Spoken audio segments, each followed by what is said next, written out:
Hey, what's up everybody? This is the Helpful Hacker, and today we are going over Burp Suite The Basics from TryHackMe. So we're going to jump right in and get started with task number 1, the introduction. So basically, we're going to talk about Burp Suite, and we're going to talk a lot about it. We're going to learn not all of the features, but we're going to learn all of the features that someone would need to get started with web application pen testing. And we're going to talk about, honestly, the features that we're going to talk about are all the ones that even the guys that are really good at web application pen testing, these are the features that they use the most often. Okay, so it's all very applicable. So read through this. This will tell you some of what we're going to go over. In reality, we'll probably go over quite a bit more than this, but hey, the more you know. So read through everything, mark complete. And with that, we are done with task number 1. Now it's on to task number 2. What is Burp Suite? So Burp Suite, well, first off, before I explain it, you should just read this top blurb right here, this whole top section. It's going to talk a lot about Burp Suite and all the cool stuff it can do. But at the end of the day, what's most important is Burp Suite's core functionality. And what that is that Burp Suite is a tool for analyzing, intercepting, and manipulating HTTP requests. So at its core, that's what Burp Suite really is it's a proxy, and it's going to intercept those HTTP requests and then allow us to do all this cool stuff to them. So nothing would really work if it wasn't intercepting these requests. And the way that it works is you have the user, and let's say you want to send traffic to a web server. So you send traffic, but if you have Burp Suite running, Burp Suite is going to sit between you and that web server. It's going to take your request and it's going to hold on to it. And then it's going to say, what do you want to do with this? And if we say, yeah, go ahead and send it, then Burp Suite will forward that to the web server. The web server is going to get it and respond. And then Burp Suite is going to intercept that response. And then it holds on to it again and asks us what we want to do with it. And then it will forward it to us and our browser. So that's how it works. It's pretty straightforward. Burp Suite sits right in the middle, and it's going to intercept everything for us so that we can really see what's going on. So that's what Burp Suite is. Make sure you've read through that and you understand that part of Burp Suite at least, because that's the most important. Everything else up here where it talks about, assessments for web and mobile, and, you can work with APIs and stuff. That's all great. And that's awesome. And that's what Burp Suite can do, all those things. It has a ton of flexibility, but at its core, what I really want you to know is this, right? That Burp Suite is a proxy and it helps us to manipulate and work with HTTP requests. So now that we've gone over that, there's a few different types of Burp Suite. The first type is the free version, and that's called the Community Edition of Burp Suite, and that's what most of us are going to be using. If you're watching this video, you're a beginner, you're probably going to be using the free edition. But don't worry, the free edition has a ton of cool features, and you can really dive deep into almost any topic using the free Community Edition of Burp Suite and really get a grasp on it. So Burp Suite Community Edition is great. Even if you're doing advanced stuff, it's great. So yeah, don't worry. Just because it's free doesn't mean it's bad. It's one of the best tools out there, even the free version. Now, if you really get into it and if you start doing bug bounties, doing things that are, competitive, or if you're doing this for a living, then you're probably going to want to upgrade to the Burp Suite Professional. And what that does is it gives you additional features that aren't included in the free version. And a big thing is it's not rate limited, and it will automate a lot of vulnerability scanning for you. So you can read about all those different features right here. I'm not going to go through each one. I would say that the biggest ones to note is you get access to the collaborator, which we're not going to talk about because that's a little advanced for this room. It's also easier for integration. You can save projects. This is one of the biggest ones that you can't do in the free version. You can't save a project in a report and work on it in the future. It's kind of like if you want to do something, you got to open Burp Suite and do it all in one session if you're using the free version. And then Burp Suite, the free version is rate limited. The professional version is not. So what that means is in the free version, if I'm running a scan, or let's say I'm running a brute force on something, it's going to slow me down on purpose because, this company's got to make money, so they can't just give out everything for free. So it's going to slow us down a little bit. It'll still run the request. It'll just take a while. Whereas if you pay for the professional version, it's not going to slow you down at all. So read through that. Those are kind of the differences. And then you have the Burp Suite Enterprise Edition.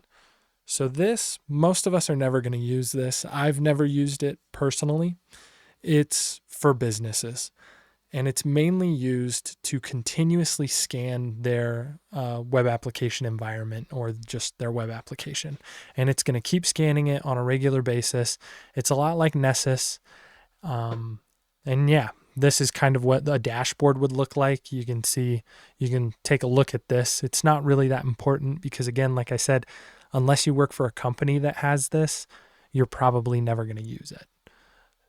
But those are the 3 different versions, so keep that in mind. And then we'll jump down to the questions. So question 1, which edition of Burp Suite runs on a server and provides constant scanning for target web apps? So again, that would be Enterprise, that constant scanning, that's something that a business would need. So we're going to copy that because I don't like to type and submit that. And then question 2, Burp Suite is frequently used when attacking web applications and blank applications. So the answer here is mobile. And if you're wondering where I got that up here. So web and mobile applications. So that's important. It's useful. If you're doing mobile stuff, mobile applications, very useful. But for the most part, those of us that are just starting out, if this is your first intro to Burp Suite, you're just going to mostly be worrying about web applications for now. So make sure you mark both of those. And with that, you have finished task number 2. Now it's on to task number 3, features of Burp Community. So again, these features are all features that you will find in the free community edition of Burp Suite. Okay, and we're going to go over all these features. They're super useful. And again, even in the professional version, these are the features that the professionals are using the most often. So we'll start with the proxy, which, as I talked about, is definitely the most important part of Burp Suite. So here I already opened up Burp Suite, and this is what the front page, like when you first open up Burp Suite, this is what you see. And up here we have tabs. So if you go to the proxy tab, you will see that I can turn the intercept on and I can turn it off. Now, what the intercept does is the intercept is going to actually catch every single request and keep it right here for me. And then it's going to let me decide, do I want to forward it or drop it? And actually, I am going to just create some traffic for us so we have something to actually look at. I'm doing this on another screen. Don't worry about it for now. I will show you in the future how to do this. If you noticed, I used this open browser button right here. So keep that in mind. But for now, I'm going to turn intercept on. Okay. So we just got traffic, right? And all of this traffic is going to several different things. TryHackMe login. There's some Google. There's some YouTube stuff going on just because, nowadays with modern web browsers, there's a lot of moving parts. So here I can either forward or I can drop this traffic. So for now, I'm just going to forward some of these. And then I want to take a look at this actual GET request. So we can see right here, this is the request down here. So I know it's kind of zoomed out, but this is the whole request. So we can look at it before we forward it or drop it. So I'm going to forward all of these requests. And then the other thing that I can do inside the proxy tab, I have these sub tabs. So the first one is intercept. Then there's HTTP history, WebSockets, match and replace. So the HTTP history tab, if I go over to intercept and I turn intercept off, this is empty now. And now, instead of Burp Suite catching every single request, Burp Suite just passes it all through, but it takes a copy for me. And it puts that copy in my HTTP history. So now I'm going to organize these by host.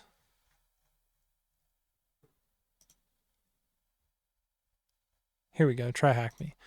So now I can look through all of these requests, right? And I can organize these requests by host, by the number that they came in, or by their method, right? Maybe I want to look for all the post requests or all the get requests, URLs, and all this good stuff. So I can organize by all of this. And I just click on one, and then I can see the request down here, and I can see the response over here. So that's what this HTTP history tab does. Now the WebSocket history, here we actually have some traffic that we can look at. So this is all WebSockets. If you're not familiar with what a WebSocket is, we're not going to get into it in this video. Over time, you'll learn what it is because they get used quite a lot, especially with like malware and stuff. People will try and use WebSockets on like servers that they've hacked. But this is all the WebSocket history. So we can click through this the same way we can kind of click through our HTTP history. Then the last thing is we have this match and replace. What this does is exactly what it sounds like. It is going to match or find anything that we tell it to in our HTTP request. So if I just highlight this, I could say, hey, I want you to match this. And whenever you see it, I want you to replace it with something else. And so you can add those rules in here. You can even add WebSocket match and replace rules. These are your HTTP match and replace rules. So as things come into Burp Suite, you can set it up automatically so that when they come in, Burp Suite can examine them and edit them for you and then continue sending them on to the web server or wherever. So that's what match and replace does. Very useful. So that is the proxy tab. So now we're going to take a look at the repeater. And what the repeater does is it lets us really focus in on one request, and it allows us to manipulate that request over and over again to see if we can get different results in our response. So I'll show you what that looks like.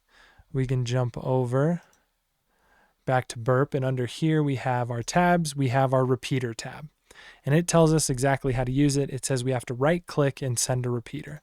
So if I go back to my proxy, and I go to my HTTP history, let's see, I want a good one to show you guys because some HTTP requests work as better for examples than others.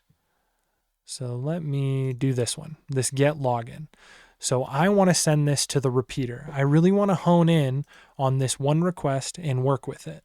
So I right click and then go to send to repeater. Now, if you notice, the repeater tab lit up. So I go there and now I have it. This is my request. And this says get/login. So what I can do is I can send this request and see what my response is. So here's my normal looking response. I can see it in multiple forms. This is raw. Not very fun to read. This is it all nice with everything laid out better. I can also look at it in hex. And I can actually render the whole page. So there's the login page as expected because that's what I asked for in my request over here. So now what I'm going to do is edit this. Is instead of get login, I'm going to do get /. So I'm just asking for the first page on TryHackMe. So, oops, hit send. Let's see if that works. So I get a 200 OK. So again, I have the different versions. If I render that, we can see I get the front page. It is a little messed up, but that's because this is Burp Suite. It's not a full-fledged browser. So when it renders it, it's not always quite right, but we get the idea. So this is what we can do. And we don't just have to do it with, the directory. We can edit the cookie. We could edit any of this, and then we could send it and see what happens. So just for fun, I'm going to delete a bunch of stuff, leave it like that. And now if I send that request, oh, I still get an okay. Fine. They've forced my hand. I'm just going to delete everything. And then I get a bad request because this request doesn't give it nearly enough information to give me what I want. So we can see here we have a 400 bad request. So let me just get back to all the normal stuff. Let me put log in there because we're going to use this same request in a minute. So that's what the repeater is for. It's for honing in on that one HTTP request and really working on it. Now the next one is the intruder, which is a lot like the repeater, but automated.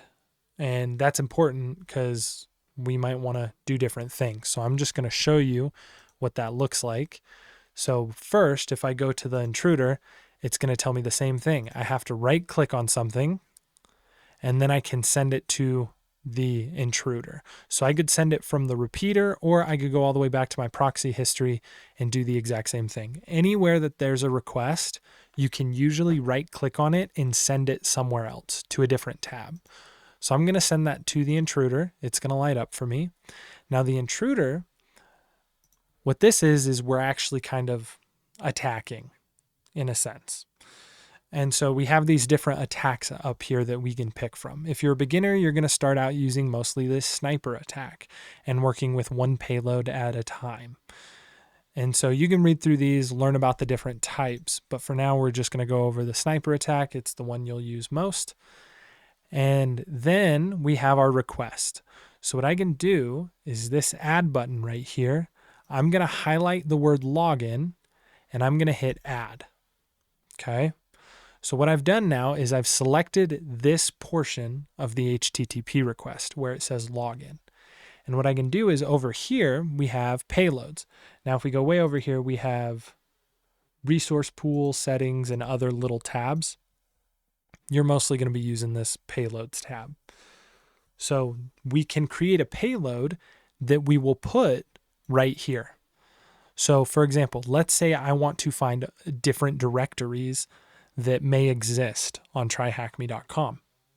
What I can do is I can highlight the login section, which I've already done, and I add these. Now also you can clear them. So I can just take them away. It'll ask me, are you sure? And then I'll clear all, and now it's gone. And there's nothing in my payload section because it doesn't know where to put it. And I can also auto, which will automatically place them for me. So those are some different options. Generally speaking, I just like to highlight and then add, so I know exactly what I'm doing and where my payload's at. So now I've highlighted login. If I want, I could go online and I could Google 100 most common web directories. And I could take that list and I could paste it right in here. And I could just either take the whole list and load it, or I could copy the text and paste it in here one line at a time. And my payload type is simple lists. Again, there's a bunch of options. I don't have time to go over all of them, but this is just the basics. So if I pasted that in here, and then if I hit start attack, what would happen is Burp Suite would start trying each one of those that I put in here, pasting it right where my payload is, right where I put these, and then it would try sending that out. And it would do that 100 times for every single one of my payloads that I gave it. So hopefully you can see why this would be useful. Right here, we can use it to discover different directories. But if we had a login page with a username and password, we could do this exact same thing to try and guess, the 100 most common usernames or the 100 most common passwords. So that's what intruder is for. So hopefully that made some sense. Now we'll jump back over, because that's really the basics of intruder. Again, each of these features you can go so in depth, but we just don't have the time because there's a lot going on here. So the next thing we're going to talk about is the decoder. And basically the idea behind the decoder is sometimes we'll get a request and there's going to be URL encoded or base64 encoded, or who knows. There's tons of different ways you can encode data. And we can't, that's not very good on our eyes. We can't read that. Like nobody can just look at a huge paragraph of base64 and know what it says. So there's other features that do this. It's really easy to go online and find something that'll decode base64, but Burp Suite includes the decoder as a built-in feature, and it makes it really efficient. So I'll show you what that looks like. So let's say that I have this request. If I wanted to, I could, let me clear. Maybe I can't actually send it from here. Yeah, I can't. So I'll go back to the proxy and I can send this to, can I send it to the decoder? Oh no, I can't. Okay, I was wrong. You can't send anything anywhere, but still, if you want to come to the decoder, just click on the decoder tab. Now as an example, I'm just going to use TryHackMe, right? So I'm going to encode as, we'll do base64. And I'm just going to copy that, paste it up here. So here's the example, right? Is let's say that you have a request. So you're over here in the repeater and you have a request and there's something in base64 and you want to know what it is. So you can just copy it, come over to the decoder, or actually, oh, you know what? I was wrong. If you highlight something, I knew you could send it to the decoder. So if I highlight this and send to the decoder, it'll automatically open up the decoder and it'll paste that value right there for me. But anyways, back to my example. So let's say you get an HTTP request and you have this encoded string and you recognize, hey, that's base64. I could go over here and I could do decode as base64, or I could just do smart decode. And it doesn't like that. So let's decode as base64. Okay, there we go. So now it gives me TryHackMe. So the idea behind this is now that I know what this encoded string means, I can change it, right? I can manipulate. That's what Burp Suite is all about. It's about manipulating and altering HTTP requests. So now I could say, me hack try. And then what I can do is I can encode this in base64 because I know that's what the request wanted. That's how the request has it encoded, and I need to match that encoding. So now I could copy this, I could go back to my repeater, and then I could paste that value where the old value was. So that's kind of the workflow that you would use behind the decoder. But again, in essence, it's not too complicated. It can encode and decode stuff in a bunch of different ways. Hex, URL encoding, base64 encoding, all the common ones that you would need for your basic, HTTP manipulation. So that's what it's for, and that's kind of how you would use it. That's how I would argue most people use it, is in that form of you find something, you decode it, you manipulate it, then you encode it, and then you send the request back out to see if you can get some different results. So that is the encoder. Sorry, not the encoder, the decoder. Excuse me. And next is the comparer, which is pretty straightforward. So I am going to send this to the, you guys got to see what I'm doing. So I'm going to send this to the comparer, and then I'm going to send this other one that is different to the comparer. And then if I come over to the comparer, see it automatically selected the login and the static, and I can just hit, where is it? Compare down here, all the way in the corner. I can compare by words or by bytes. I'll do words just because that's easier to see. And here it gives me a great breakdown of all of the difference. It tells me what's different, how it's different. Was it modified? Was it deleted? Was it added? Right? And again, like I said, you could see that in text. You could see it in hex. And of course, you can just immediately compare it based on hex if you pick the byte option down here. So that's pretty straightforward. It's just going to compare any two requests for you. And it can also compare responses when we sent it over. If you noticed, I can send this to the comparer as a request or as a response. So that's something that's very useful. So keep that in mind. I think a lot of people kind of forget about that, but it really helps you quickly identify how a request or response has changed, which is very useful. So now we're going to jump to the sequencer. Okay. So the sequencer, I would argue, is probably the most complex. The sequencer and the intruder are probably the most complex features that we're going to talk about. The intruder, if you've done other penetration testing stuff or learned more about hacking, then the intruder is pretty straightforward.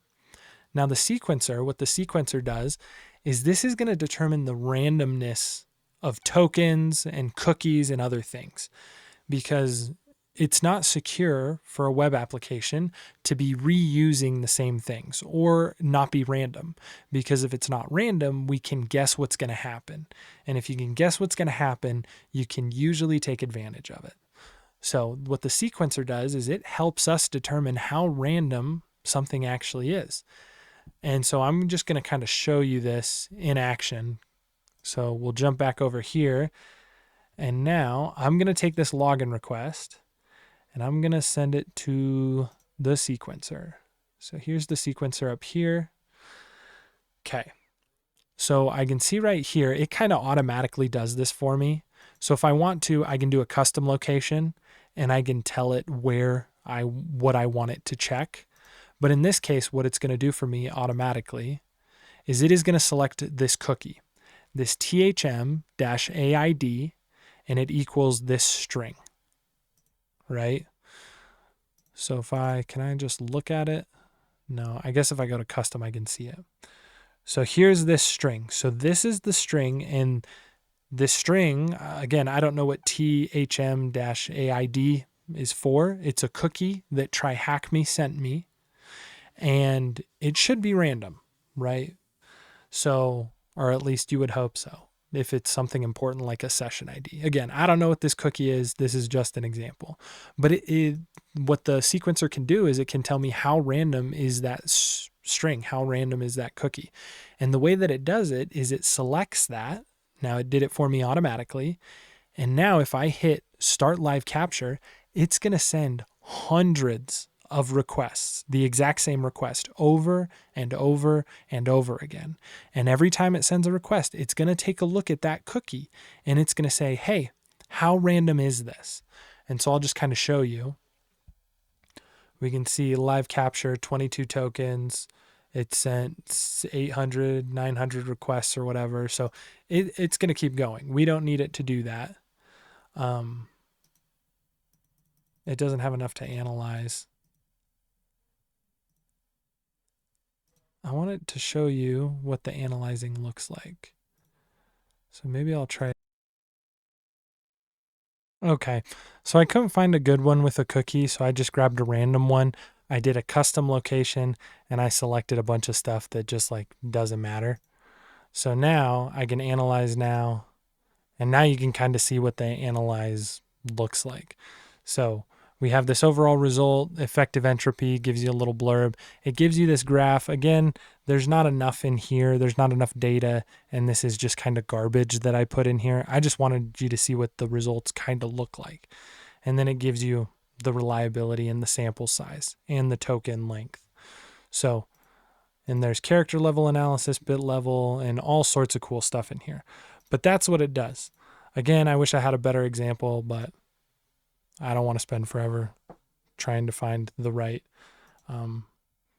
request. So anyways, yeah, hopefully that made some sense. Again, the sequencer, what that is mostly for, it's going to determine randomness. So things like cookies or like session IDs, it can determine how random they are. Now, the last thing we're going to talk about is the Burp Suite extender or Burp Suite extensions. And what this does is basically there's a bunch of, open source extensions, and they're most commonly found at the BAP store or the B app, so Burp Suite App Store. And that looks like, let me show you what that looks like real quick. Here we go. So the Burp Suite App Store, you can read about it. There's a GitHub page for all the code, so you can actually kind of look at this stuff. And these are all different extensions that we can add to Burp Suite.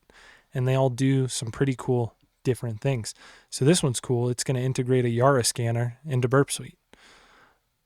So yeah, you can take a look at those. This adds so much to Burp Suite. You can customize Burp Suite like crazy with these extensions. They have so much more functionality and they can make you a lot more efficient. So that's important and that's something to check out. Now what that looks like on Burp Suite is you have this extensions tab, and I'm not going to get into how to use it too much because again, that's a bit more advanced. Once you kind of know the basic features, then you can start adding more functionality. But yeah, you would go to this extension. They even have the B App Store inside Burp Suite. So that place I just was online, they have the same thing right here. And we can param miner. So we can organize by popularity. So that one's super popular. Geez, what is that? Identifies unlinked parameters for finding web cache poisoning vulnerabilities. Sweet. Right? So just stuff like that. And there's a ton of them. It's super useful. So keep that in mind. That's what this bottom sentence is all about. So bottom paragraph. So make sure you read through that. And then we'll go to the questions. Which Burp Suite feature allows us to intercept requests between ourselves and the target? That would be the proxy. And then which burp tool would we use to brute force a login form? That would be the intruder. So once we've done that, we've finished task number 3. We can mark complete, make sure you've read through everything. And now it's on to task number 4, installation.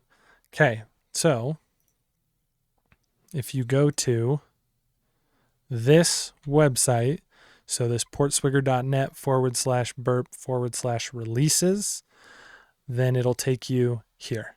And we have all the different Burp Suite releases.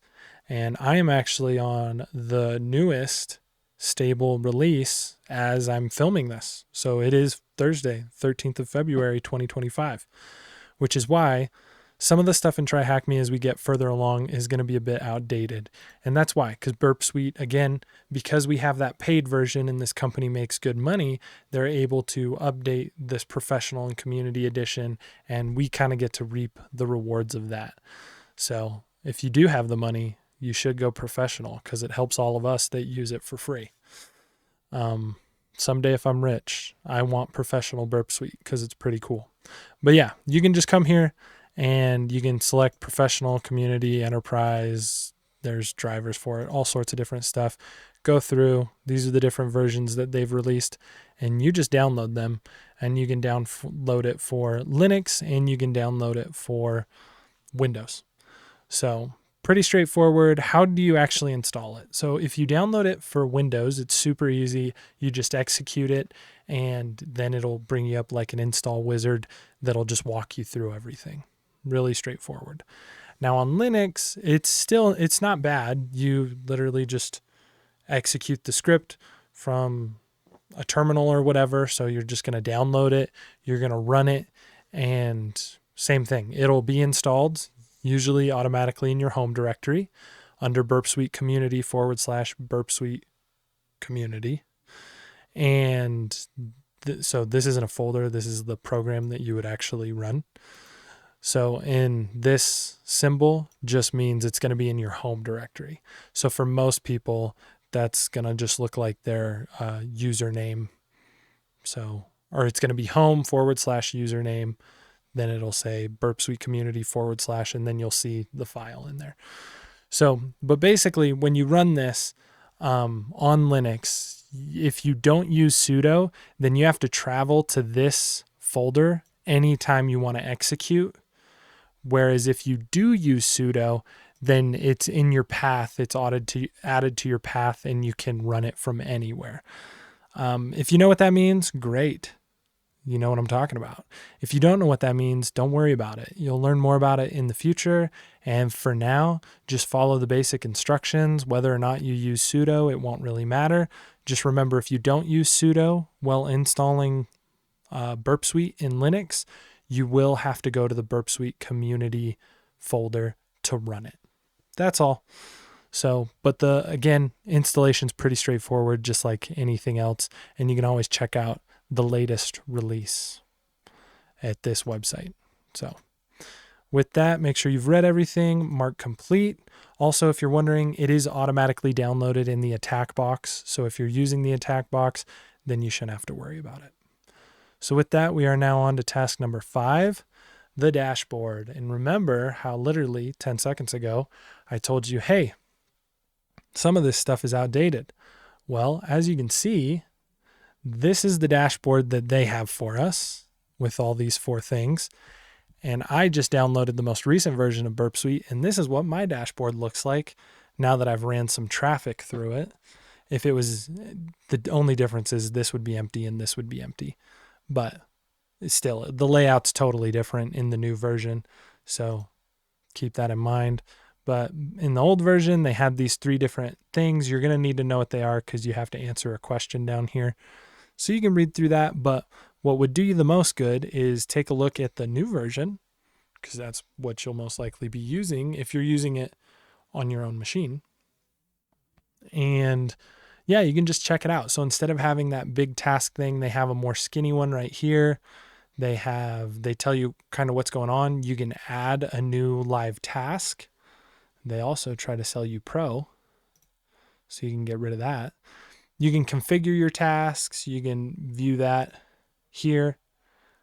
Scan configuration, resource pool, that kind of stuff. That's blurred out probably because it's for Pro. And then same thing here, we can view sitemap, which just takes us over to target sitemap, which is something that we'll talk about later. But yeah, so this dashboard looks totally different. So if you just, you can kind of read through this. It's not necessary. The one useful thing that they do let you know about are these question marks in the dashboard. And they're not just in the dashboard, they're kind of all over Burp Suite. So if I jump back here, for example, hit that question mark, what happens is this pops up. And it tells me about the dashboard, it tells me about the task list, how to launch a new one, pausing and resuming, all sorts of cool stuff. So when you see one of these question marks, if you don't know what something is and you find a question mark, you can always click on it. So I actually don't see that many down here right now, but that's probably because I'm in the middle of using them. I bet if they were empty, there would be one. Here we go. Here's another one. So we can click on that. Let me drag this window over here so you can see it. Viewing, scan, and live task results. So we can actually take a look at results. So yeah, that's the most useful thing that they're going to talk about in this section because everything else is pretty much outdated. I mean, these 4 things still exist. They just don't look like this anymore. So, but remember, question marks, you can click on those and get answers. So we're going to answer this question. What menu provides information about the actions performed by Burp Suite, such as starting the proxy and details about connections made through Burp Suite? My guess is that is event log. And by my guess, I mean I totally know it's event log. So mark complete on that. Again, task 5, kind of a bummer because it's outdated, but just check out your own version of Burp Suite and you can look at it. And if you read those questions, if you click on the question marks and read it, that's going to give you a bunch of good info. So now on to task number 6, navigation. So again, this has kind of changed. The shortcuts haven't changed though, but this whole tab with subtabs, it's changed a little bit. So let me show you what it looks like. So we still have these first tabs, and on some of these, like the proxy, we have the exact same subtabs. So sometimes it looks the same. But on the intruder, instead of having subtabs right here, we now have tabs all the way over here on the right-hand side that I can click through. Okay? So things are going to look a little different, but basically the big thing to take away is in Burp Suite, you're going to have these main tools, and underneath these main tools somewhere, whether that be off to the side or right under, like in the proxy, or way off here, somewhere there's going to be subtabs that you can click on and you can see other parts of the tool and get more detailed, right? So that's what you want to take away from all of this. Okay. Another thing that may happen to you is sometimes if you're watching a tutorial or if you're watching someone else use Burp Suite, they might have all certain things up here that you do or do not have. Now, if you don't have it, don't worry, because what you can always do, regardless of whether or not you have it, is you can right click and you can go send to. I don't like that there's limited options there, so I'll go back here. So again, maybe let's say you open up Burp Suite and for some reason you don't see the repeater. It's not there. Oh no, how do I find it? Really easy. You right click on whatever you want and the repeater is always going to be there. So if it doesn't show up here at the top, when you right click a request, it should show up here so that you can send it to whatever tool you want. That's something that sometimes happens to beginners, and then they're scratching their head like, why in the world is my repeater not up in the tab? And sometimes, I mean, by default, it should be fine. But if you mess with settings and then open Burp Suite again, sometimes stuff like that can change. So the most useful thing in this in this task is going to be these shortcuts. So they're pretty straightforward. Dashboard, target, just whatever letter it starts with, you click that and it's probably going to send you there. So if I go to the app, I'll start out at the target. So if I do Control-Shift-I for intruder, there we go, Control-Shift-I, it's going to send me to the intruder. Control-Shift-R, send me to the repeater. Control-Shift, let's see, what else do we got? Ooh, Control-Shift-D, that sends me to the dashboard, right? So there's hotkeys. If you get really into Burp Suite, again, like the pros, they have hotkeys for all of the major tools, and you can customize those as well in settings, but we'll get into that later. So which tab? Control-Shift-P will switch us to the proxy tab. So, oops. Proxy tab. So if we hold Control-Shift-P, we go to the proxy tab. So read through those. You should know the major shortcuts like the repeater, the intruder, the dashboard, and the proxy. So check those out and then make sure you've read through everything. And with that, you're done with task number 6. Now it's on to task number 7, options. Okay, so in Burp Suite, let me just show you. You can find settings in multiple places. So like here, if I click on proxy settings, it sends me to the proxy settings. If I come over to the repeater, or let's try the intruder, sequencer, here we go. Sequencer settings. Now it's opened up pretty much the exact same thing, but it automatically took me to the sequence section right here. So I can access all the settings for each feature and more. So I can access project settings, I can access network settings, user interface settings. This is where I can change my hotkeys if I want to. But yeah, instead of clicking on these, I mean, it's quick if you know you want to mess with the sequencer, but if you just want in the top right-hand side, so if I'm in, let's jump to the intruder, there are no intruder settings right here. There's payload settings, but that's all the way over here. So there's that. Resource pool, again, same thing. So there's usually a setting that'll take you directly to the tool, but if you're having a hard time finding it, up in the far right, there's always this setting button, and then you can just look through all of these. And these are all the settings. So click on any one of these, and then it'll tell you what all you can do with it, which is pretty cool.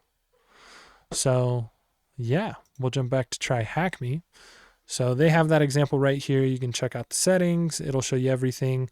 One thing that they do mention is there are global settings and there are project settings.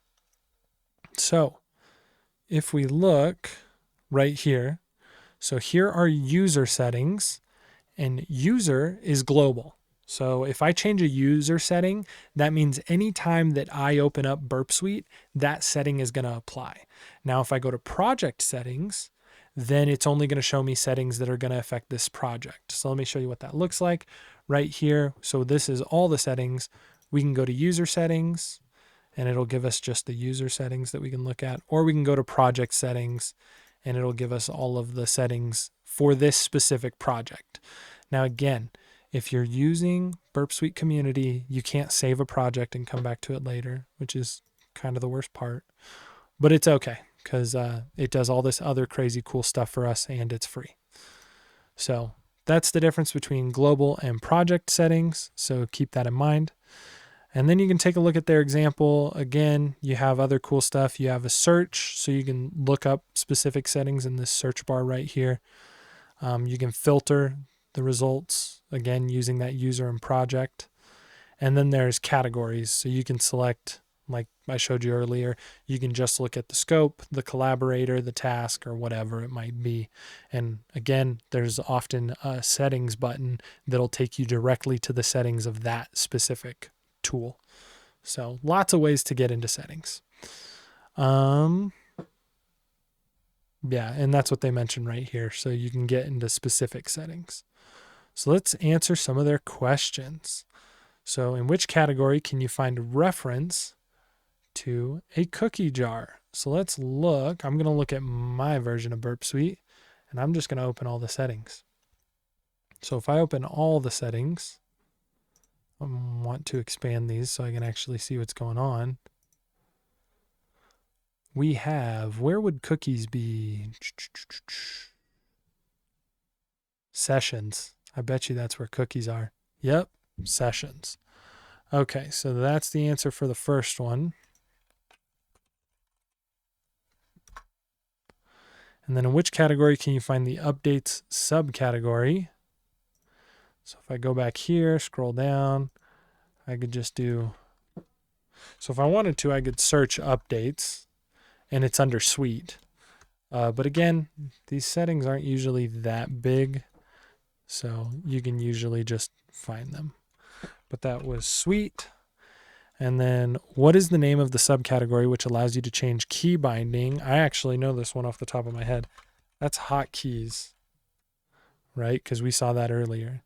And then if we have uploaded a client-side TLS certificate, can we override these on a per project basis? So if I go to project, and then let's see, connection TLS. So we have TLS, client TLS certificates, server TLS certificates. So I would say yes or yay, we can change those just on a project basis.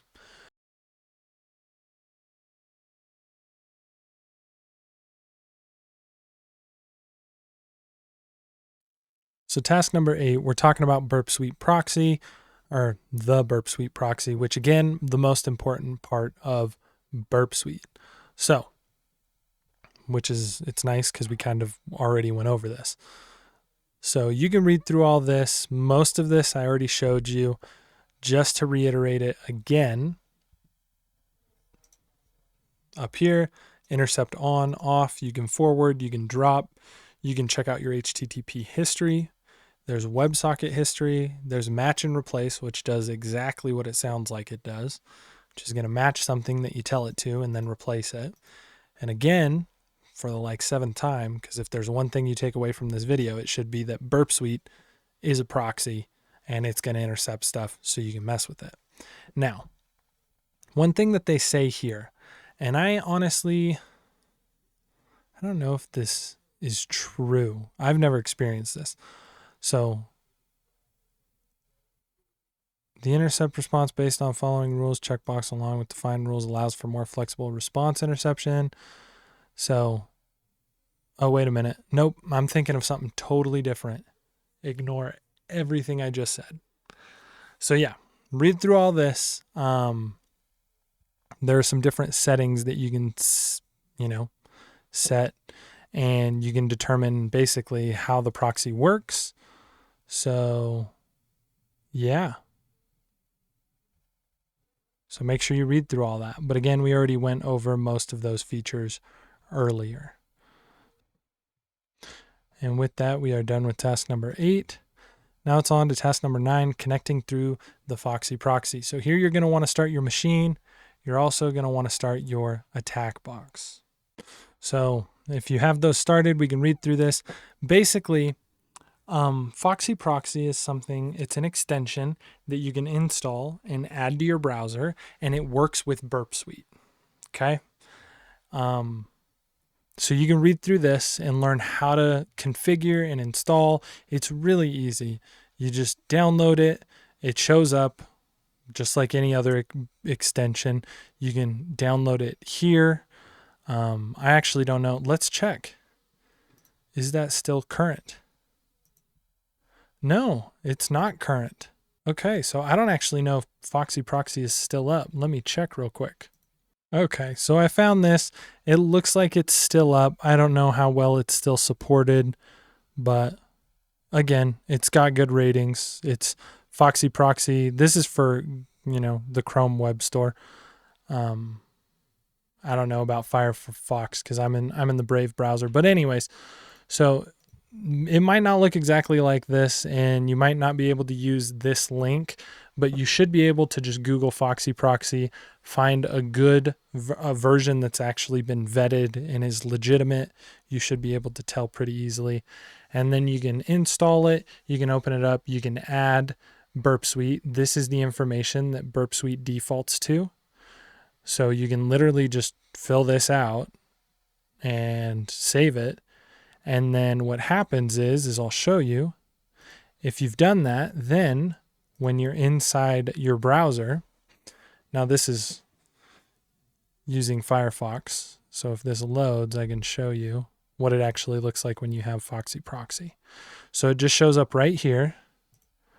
And what you can do is you just click on it and you can select Burp, which they show you how to set up by filling all that out and clicking save. And now all the traffic, because Burp is turned on, all the traffic is going to go through Burp Suite. So pretty straightforward. For now, I'm going to disable that though. So that is using Foxy Proxy. Now, it wants us to test this, so I'm going to test it. But if this seemed like a lot, and if you're in the middle of trying to configure Foxy Proxy or whatever, and you've paused this video, well, if you've paused this video and you configure the whole thing, you're kind of screwed. Maybe I should have said this at the beginning, but there is a better way now, okay? Burp Suite is great, and it does a lot of cool stuff now. And there used to be issues with this feature of Burp Suite, I think, which is maybe why most people like to use Foxy Proxy, but no more, at least not in my experience. There's a feature that's way easier. It's built into Burp Suite. You hit one button and everything works the way it's supposed to. So don't stress out if this seems overwhelming to you. Now, if you want to, you can do it. I mean, there is kind of a reason not to, because Burp Suite has a better way to do it, but whatever. They want you to know this, so I'm showing you. So again, just read through this, pretty straightforward, nothing complicated, and then we're going to test it, and I'll show you what that looks like. So again, I am just it wants me to go to this machine IP address, which is the machine that we started up here. So that's why we had to hit start machine right here. When you hit that button, this red thing pops up. So make sure you have that. So I'll copy that IP address, paste it in here. But before I go, I'm going to turn on Burp. And where are you? Usually it pops up on the side here. Why does it? Okay, whatever, fine. I'll do it the old way. Where is Web Burp Community Edition? So now I got to wait for this to load. Finally, okay. So Burp Suite loaded. I'm going to start it. Okay, sweet. So now we have Burp Suite. Again, even in the task box, it's been updated, so it looks quite a bit different than some of what you see inside the actual TryHackMe like room pages. So we'll go to proxy, intercept. I guess we'll turn it on. I think that's what they want us to do. Yeah. Okay, so intercept is on. Now I'm going to go back to, where is Firefox? Usually it just shows up on the side here. It's kind of driving me nuts that it's not. So I will run this. And what's going to happen is it's going to stop here. And if we look, it's just trying to load this and it's not really working. And why is that? That is because if we go to Burp Suite, we can see I captured that request. So now I can forward it or drop it. I'm just going to forward it. And yeah, so if you've done that, you've got Foxy Proxy. Again, Foxy Proxy is automatically built in here with the attack box, so you don't have to worry about that. If you're on your own machine and you're nervous because, oh my gosh, I need to set up Foxy Proxy and you don't have it, the other thing that you can do is, they don't talk about it till task 11. Oh gosh, I'm just going to show you right now. Okay, so in the new version of Burp Suite, you can hit this open browser button. And if you just wait patiently, this is how I generated traffic earlier, by the way. It's going to open this. And now if I turn intercept on, look at this. We already got some stuff. So let me pull this back up. And now if I type in hello and then I search that, look at the request. There it is. That's my request. And you can even see where I typed in hello. So that is the easier way. And then you don't need to use Foxy Proxy. So that's personally, just me. That's what I would do. So keep that in mind. That's what I always use. I used to use Foxy Proxy. I really don't anymore. But still, you should know about it. So read through that. Make sure you can get it to work on your attack box. And why am I saying you have to get it to work on your attack box? Because with the attack box, if you try to open Burp Suite browser, you're going to get an error. And that has to do with Linux and some other stuff that we'll get into later. So that's why. So read through this, mark complete. Again, just as an overview, if you're using the attack box, Foxy Proxy is built in and it's already there, and that's what you're going to use. If you're not using the attack box, if you're using your own machine, I really recommend just using the browser. Okay. And if you have issues using the browser, if you get an error, we're going to talk about that in task 11. Okay. And I'll tell you how to fix that. But for now, it's on to task number 10, sitemap and issue definition. So we have the target tab in Burp Suite. And this is really important because they have something called the sitemap. They have the issue definitions and they have the scope settings, all of which matter a lot, especially if you're doing real work. If you're doing a bug bounty or something like that, if you set the scope settings right, and then it's really easy. You can just kind of explore and Burp Suite will automatically capture what you can use. If you don't set the scope settings, it's a huge pain in the butt and you capture everything and you have to dig through it. So I'm going to show you those right now. So this is the target tab and this is the sitemap. And here we can see the sitemap. It literally breaks everything down and you have a visual of each website and what's in it, right? So here we go. This is a sitemap for code.gist.build. And so I can see the endpoints here. I can see everything that I've accessed on that site. Okay. So that's what the sitemap is. It's just kind of like a visual.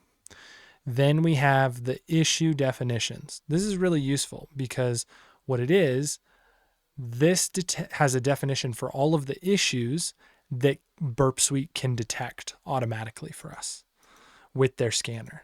So this is all the great stuff that Burp Suite can detect automatically if we have the pro version, right? It'll look for a lot of this and that's helpful. But yeah, so if you ever run into anything or you want to know more about something like XML external entities injection, you can take a look here. They even tell you how to fix it. And then you can learn about it at the Web Security Academy, which is super dope. I'm going to give that a shout out later because everybody should know about it. And then you have classification. And on some of these, you even have more references for other cool stuff from Web Security Academy and Burp Suite. So these are all really useful. So issues definition. And then the last thing is scope. So this is important because if we add something into scope, like TryHackMe.com, now, yes, I actually want to edit this, and I'm going to include subdomains. So yeah, TryHackMe.com, right? Now, if I go, so this doesn't show you very well, but I'm just going to, so if you right click on your HTTP history, you can clear it all. So that's what I'm going to do. And then I'm going to open up this, and I'm going to search TryHackMe. And if we look, notice my HTTP history is empty. That's because I'm on Google. I'm not on TryHackMe. So now if I go to TryHackMe, oh, look at that. My history is starting to get full of all this great only TryHackMe stuff, right? So that's what scope really does for you, is it helps out a lot. And like you saw me do 10 seconds ago, you can just hit add, and then you can exclude things. So sometimes you have a bug bounty program or a pen test where they say, we want you to work on tryhackme.com, but we don't want you to work on tryhackme.com/building, or I don't know, / whatever. Sometimes there's subdomains that they don't want you to touch or mess with. So you can get real specific here, and you can exclude things, you can add things, and all that good stuff. And if you notice, when I add something, like I'll say Google, but then I'm going to remove it here in about 5 seconds. Oh, it didn't ask me again. But the first time you add something, it's going to ask you, do you want to exclude everything else? And 99% of the time, you're going to say yes. Because why would you add something to scope and then be like, oh yeah, but keep including all the other stuff for me? But for whatever reason, that pop-up will show up. If you rewind the video, you should see it. But yeah, so once you mark that once, it applies to the whole session. So keep that in mind. So the last thing that I'm going to show you is I can use advanced scope control, which then allows me to fill out a lot more stuff. So I can do it based specifically on IP, by port, by file, like all sorts of cool stuff. So that's the advanced scope. So yeah, for the most part, you're just going to be using this generic add based on name. And again, don't forget, you need to include subdomains if you want them. So yeah, that's scope. That's how you add something or take something out. Additionally, right here in the sitemap, you can add something to scope, or you can delete the host, which would then take it out of the sitemap. So generally, when you start a project, what you'd want to do is you would want to scope it first before you add traffic, or else what happens is you get all this crap that I have, when in reality, you really probably only want 1 or 2 of these websites with whatever you're doing. So that's the scope tab broken down for you. So now we're going to jump over to our challenge. So we're going to take a look around at this IP address. So I'm going to learn from my own mistakes. And one of the first things I'm going to do is I'm going to go to Target. Oh, wait. I forgot. This is a simple website that doesn't require a billion things. But I'm going to do this anyways. We're going to go to scope. I like to do it manually. We're going to add that guy, include subdomains. Oh, okay. That's lame. You have added blah, blah, blah, blah, blah. So here's that question that I said it'll normally ask you. So I'm going to say yes. And then if I go back to proxy, and if I just turn this off, we can see my HTTP history. So now what it wants us to do is we want to dig around this site, and then we're going to find a weird endpoint that stands out to us. So if I go to Target, we'll go to sitemap for this one. I'm going to open this up. Can I just expand recursively? Yeah, kind of. So yeah, they got all this stuff. That's quite a bit going on. Okay, so now I'm going to jump back to Firefox. There we go. And I'm just going to look around. I don't even have to pay that much attention. I'm going to go home, about, we're going to try contact, support, products. Ooh, they got more buttons. I want to see more of whatever this is. Back to contact. So yeah, let's go back to products, managed hosting, web design. They all refer back to a contact us page with a little info. So now let me look at Burp Suite and see if I've gotten anything. So there's a few different places I can see it. I can see it right here. So if I was just in my proxy history, I could look around and I would probably find this, which looks quite interesting. But same thing with target, we can see in the sitemap, which kind of helps us. It's a bit more visual.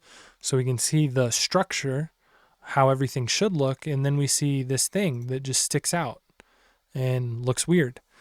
And so if we click on that, we can see it in here. We can see the request. We can see the response. And this looks like a flag to me. So I'm going to copy that. We'll come over here, paste it in. And with that, we've answered that question. So that's why scoping the sitemap and all that, that's why that stuff is really useful. It helps you kind of see better. So with that, you're done with task 10. Now it's on to task 11, the Burp Suite browser, which I already talked about and how great it is. So again, you could use Foxy Proxy, which we talked about, but I think the Burp Suite browser is better, especially now. I think in the past it kind of had some issues. Now for me on my personal machine, it works great. And if you set it up correctly on Linux, because I do work off of Windows a lot of the time, if you set it up correctly on Linux, it can also work great. And I think out of the box now, it works a lot better than it used to on Linux. You used to run into this problem. You still might. You know what? Actually, in the comments, if you do run into this problem, you should leave a comment and then let people know how you fixed it. But what they recommend are two options. So you can just, if you're using, and this again happens, I think, exclusively in Linux, because in Windows, it just, the browser opens and runs great right out of the box. So you can create a new user in Linux if you run into an issue. And you can create a low privileged account, and then that account you can run Burp Suite on. Or what you could do is you can just turn off Burp Suite's browser running in a sandbox. So this allows the browser to start without a sandbox, which is not the best idea, because the whole idea is if you're messing with stuff, you probably want that all isolated. So that's what the sandbox does, which is really nice. Again, I'm just going to show you what that looks like, the error that you'll get, because you get the error on this machine. So if I go to, intercept, open browser, if you get this error, this is what we're talking about. If you try to open the browser because you don't want to deal with Foxy Proxy, and you get this error, these are some two options that TryHackMe provides to fix it. Now there's probably other ones. Like I said, if you run into this problem on Linux, leave a comment, let us know how you fixed it. That'd be super helpful for everybody. But that's pretty much all that this task talks about. And again, TryHackMe leans towards Foxy Proxy, but that's because that's what their attack boxes have to use. I lean towards the Burp Suite browser, because if you're not using the attack box, you can use the browser. I think it's easier. But since the attack boxes already have the browser, or not the browser, since the attack boxes already have Foxy Proxy installed, it's also really easy. So either way, shouldn't be too much stress. So mark complete, and with that, we're done with task 11. Now it's on to task 12, scoping and targeting, which I pretty much already showed you how to do. So that's great, killing two birds with one stone. So again, we can go to settings under target if we want, so to get to those, or we can just hit add scope. They kind of have some different stuff here. It doesn't quite look like that, so you can reference back to my example again, which is we have the sitemap. We can add things from the sitemap. You can add it to scope. You can also go to, see, they don't have settings here anymore. So instead you would have to go to the regular settings, and then you would want to go to scope settings, and same thing. So you can see all the scope settings, or what you can do is you can just go to scope and it gives you pretty much the same page. So that's kind of how you navigate that. I know some of this TryHackMe stuff is outdated, so keep an eye on that. And then one thing that they do mention, and this is what I was talking about earlier. So if we disable logging out of specific scope, the proxy will still intercept everything. To prevent this, we have to go to sub-proxy, blah, blah, blah, blah, blah, blah, blah. So what it's saying, let me show you what it's saying. So right now I have a scope, and that scope is tryhackme.com. So what it's saying is that even though I have this scope for tryhackme.com, if I take my proxy and if I turn it on, it's going to intercept everything for me. So it's telling me to go into the proxy setting and add the URL is in scope.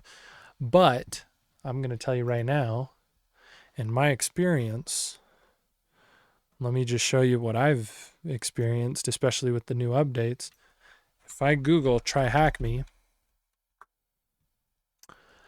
the intercept isn't picking anything up because I only have TryHackMe in scope. Now, if I go to login, oh, there we go. So now this web page is hung up because I intercepted this request. So this is outdated. I'm just going to cut back here. So this whole thing, I'm pretty sure this is outdated and is just not the case anymore. So an easy way to test it out is do exactly what I just did. Put a specific website in scope, turn on the intercept, and then travel to that website through Google. And if this picks up anything on Google, then you know that TryHackMe was right and you have to change some settings. But for me, out of the box every single time, it won't pick anything up from Google if it's out of scope. It only picks up and stops what is in scope for me. So I'm pretty sure that's just not the case anymore. So yeah, hopefully that makes some sense. And it's one more thing you don't have to worry about because Burp Suite just keeps getting better. And then down here, add blah, blah, blah, blah, blah to your scope, change the proxy settings. So it's going to have you do that. So I would just add it to your scope. Don't mess with the proxy settings. You don't need to. We already kind of showed that that's, for the most part, is outdated, right? So mark that complete. And with that, you finish task number 12. And now it's on to task number 13, proxying HTTPS. So here's the deal. The attack box is configured to not have this problem, and using the browser, because again, I use the browser. If you use Foxy Proxy and you run into this issue all the time, I'm sorry for you. But in the browser, I have never ran into this problem. So this might be an old, outdated problem. I'm not sure. But if you are using the Foxy Proxy, or if you're using the browser, because who knows, maybe I'm wrong, and you run into some issues connecting to HTTP sites, and you get this type of an error where it's talking about it's not safe, go back, whatever, and you have certificate problems, all that you need to do is download the CA certificate with Burp Proxy activated, so you can it gives you step-by-step instructions of how to mess with certificates, and you just need the right certificates. That's all that's going on. So download this file, access Firefox certificate settings or whatever browser you're using, and then import the certificate, and then set the trust for the certificate so that you can trust it to identify websites for you. And then they even give you a little thing right here to go through. I don't know how much it goes through actually, but yeah. So you can read through that if you need it. Most of you, I would recommend use the browser and you can just skip this whole task because I'm pretty sure this is outdated. But again, nobody's perfect. I could be wrong. So mark complete on that. And with that, you're done with task 13. Now it's on to task 14, which is going to be fun because we're going to do an example attack. So we already set up our proxy. We're all good. We have our attack surface. So now what I can do is they want me to do cross-site scripting. So this is the walkthrough. You can read through this. If you don't know what cross-site scripting is, read this. It's super useful. It happens all the time. And this is what we're going to do. I am just going to do it, and then hopefully it makes some sense. But I would read through this first. It's always good to read first and then watch somebody do something, because if you read by yourself, you'll have questions. And then when you watch someone else do it, you'll like automatically get answers. It's great. So first things first, I'm going to go to, where are you? Firefox. Okay, we're going to go to, was it contact? No, they wanted us to go to support. So we have this support email. So what it wants me to do is I'm going to try and take this guy, which is a payload for cross-site scripting. So this is malicious. This is bad news. Oh, and the website is smart. It doesn't want me to put anything there because it knows that what I'm trying to do is no bueno. So what I'm going to do is instead I am going to, where's my proxy? I'm going to turn intercept on. Then I'm going to jump back. I hate this thing. Jump back to Firefox. And now this explains why that happened. That's because there's a client-side filter. So there's a filter that's basically saying, hey, you can't do cross-site scripting on our website. But what I'm going to do is I'm going to take this normal email. I'm going to put it right in there. And then I'm just going to give myself the message, hi. And I'm going to submit that. Now, if we remember, we captured this in Burp Suite.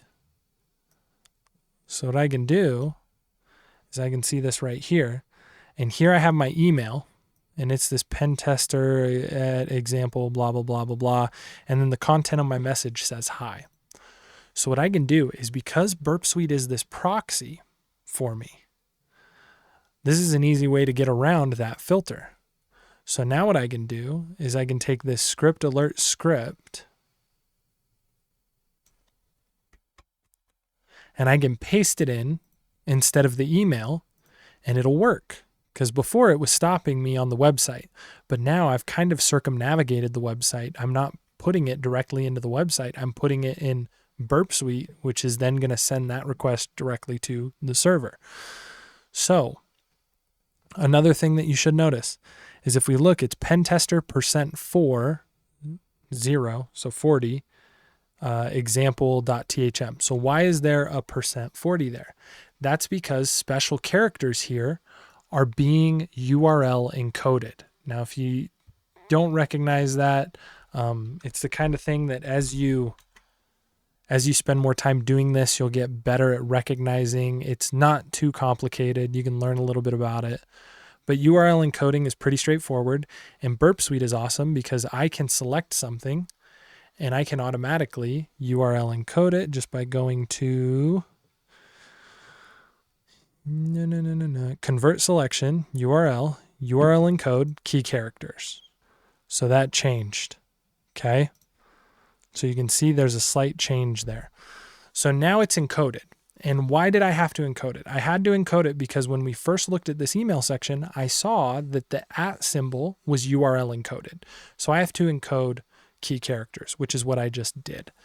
So now that I have encoded it, that means that the web server on the other end can actually receive it and read it. Because if I sent it in the wrong format, the web server wouldn't accept it. So now if I forward this, and I'm going to forward a bunch of other requests, we can see that the Firefox, so successful cross-site scripting, right? So I just got this pop-up to show up, and I used Burp Suite to get around that client-side filter. So there's a lot of different ways to kind of mess with that and do that. Burp Suite and using it directly is just one of them, and that would only stop a really easy filter, which again, this is just as an example. So this is kind of the power of Burp Suite. It allows you to work around websites in a very different way because you can capture and manipulate those HTTP requests. So mark complete, and with that, you've finished task 14. And hey, if you've made it this far, you should give this video a like and subscribe because I'm sure it's helped if you've been watching this long. And also consider becoming a member.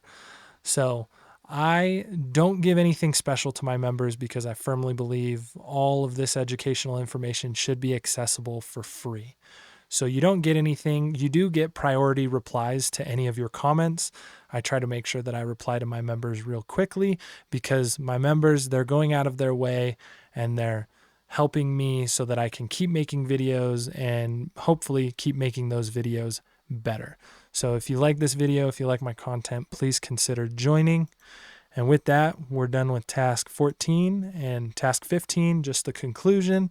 We've learned a lot about Burp Suite. If you've watched this whole video at this point, man, you could really go do some damage and maybe even start looking at bug bounty programs because you really have the basics. One last thing that I do want to bring up. Web Security Academy. Check this out. This is totally free. It's something that Burp Suite made. So it's called Portswigger Academy. If you just Google Portswigger Academy or whatever, you can create an account. It's all totally free. They have all these labs. I mean, look at these.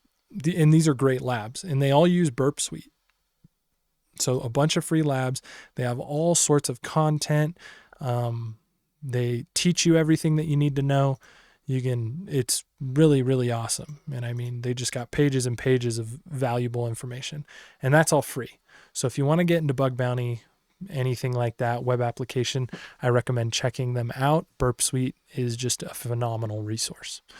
So now that you've gone through all this, congratulations, you've stuck it out, mark complete. And with that, we have finished Burp Suite The Basics room from TryHackMe.